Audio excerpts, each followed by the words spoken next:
Hi friends, welcome to మన cabs Vijayawada. ఈరోజు early morning నాకు 8కి గన్నవరం ఎయిర్పోర్ట్ దగ్గర పికప్. మా ఊరు పక్కన డ్రాప్ ఒకటి ఉంది.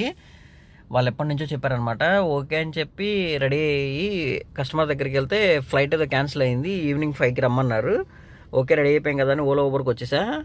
కామెడీ ఏంటంటే జనరల్గా మనకు పోరంకలో 1 అవర్ ఉంటే కానీ బుకింగ్ పడదు. ఈరోజు అసలు పోరంక అలా వచ్చానో రాలేదో మణిపాల్ హాస్పిటల్కి పడింది. అసలు ఫస్ట్ అదేమో ఆన్లైన్ పేమెంట్ అయినా తీసుకున్న యూబర్లో. కస్టమర్ మళ్ళీ మధ్యలో చేంజ్ చేశారనమాట, క్యాష్ పేమెంట్ పెట్టారు. ప్రజెంట్ అయితే కస్టమర్ని మణిపాల్ హాస్పిటల్ దగ్గర దింపి వెయిట్ చేస్తున్నా పక్కన తాడేపల్లిలో. ఒక బుకింగ్ కూడా పడతల్లా.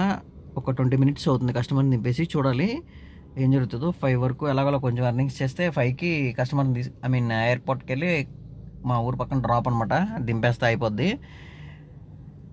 చూడాలి ఇంకా ఈరోజు ఎలా ఉంటుందో. రేపు మార్నింగ్ ఏమో చిన్న తిరుపతి ఉంది. ఇంకే కస్టమర్ రమ్మని కాల్ చేశారు. రేపు మార్నింగ్ చిన్న తిరుపతి సరిపోతుంది అనమాట. మ్యాక్సిమం చేయాల్సినవన్నీ ఈ మంత్లో కవర్ చేసేయాలి. Thank you watching my video.